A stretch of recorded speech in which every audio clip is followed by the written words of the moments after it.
Newcastle destroyed Liverpool. Silverware for the first time in 56 years, the first time in 70 years. And I don't think people realise how big this result is, because not only was this an amazing performance from Newcastle, but it cracked Liverpool's seemingly flawless system. Eddie Howe went into this game with a formula on how to beat Liverpool, and it worked. And if other teams do the same, then Liverpool could be in serious trouble.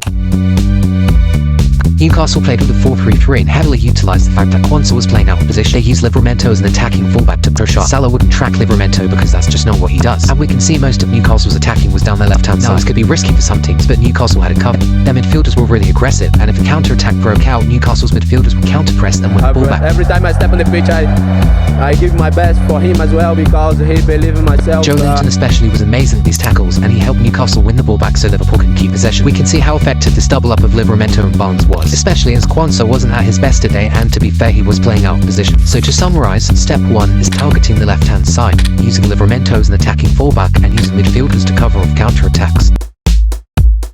Step 2 is especially important because it helped explain Dan Burns' goal. This is a graph from last season on the tallest players in the Premier League. Newcastle are joined first, and this shows all the aerial duels won in the cup final. Newcastle have more than double the amount of Liverpool, and they definitely use this to their advantage, knowing Liverpool are quite a direct team and making sure their game plan was direct as well. Both teams were quite direct today. We were direct, we had a game plan, but I thought they were, and I thought we dealt with that really, really well. And I think it was a typical cup tie. No one wanted to make a mistake.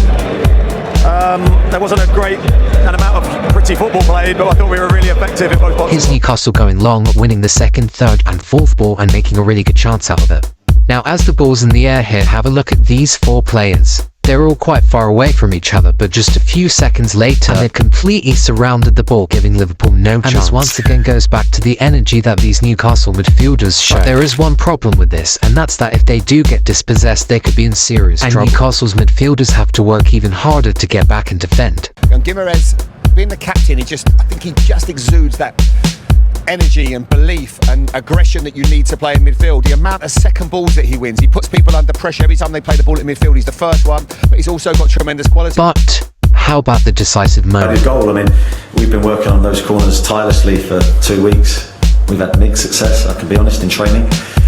And he's delivered one from a long range as well. I thought it was an incredible header. Newcastle have a lot of players centrally, but Dan Burn is on the edge of the box. While Van Dijk and Konate are still in the 6-yard box, Dan Burn has an easy matchup against Alexis McAllister. Being 2,000mm tall, Dan Burn won the header and they nearly scored from it. I just think Liverpool got it completely wrong with that setup. When you look at McAllister, he has no idea what to do with him. He's not able to get close enough to block him. It is an absolute mismatch. And here's a combination of step 1 and 2 which led to Newcastle's second goal. Livramento's overlap is obviously successful as he manages to get across. That's where step 2 comes in, as Newcastle won the header. Ball falls to Isak and he scores. But I kept telling myself, and many of the teammates and the staff also told me in half-time that my moment was going to come and I had to be ready. So that was really my mindset.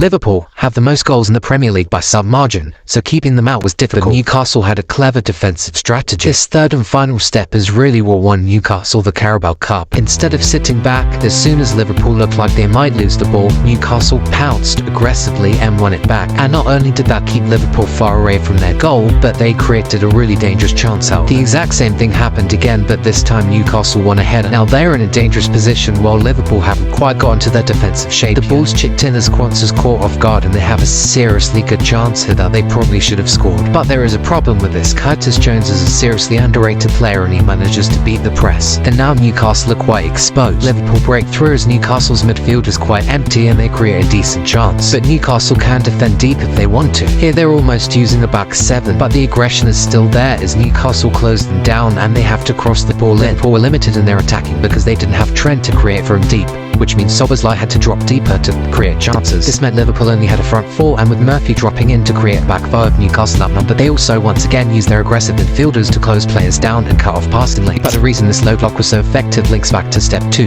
their aerial ability. All the players magnificent today, but in particular Dan, I thought he was an absolute colossus for us. I think he was brilliant. I mean, if he can score goals, that's great, but the way he defends and the way he wins every duel, that's really sets the foundation for us to be able Looking to at the perform. graph from earlier, out of the 17 aerial duels that Newcastle won, 6 of them were from Dan Burn. When Liverpool crossed, Dan Burn headed, and that helped Newcastle see off the Reds and win the Carabao Cup. But there is a common theme here, and it's been the third point of each of the 3 steps. Newcastle wouldn't have been able to achieve this without Tonali, Guimaraes and Joelinton. Their energy and aggression is really what won Newcastle the League Cup, and that brings us on to our next point. Here's what Arne Slot had to say about Newcastle. They went man for man in a high press, and they have players that are very strong and good in the duels. So I think Dan Burn won every header and every duel he went for, including the goal he scored.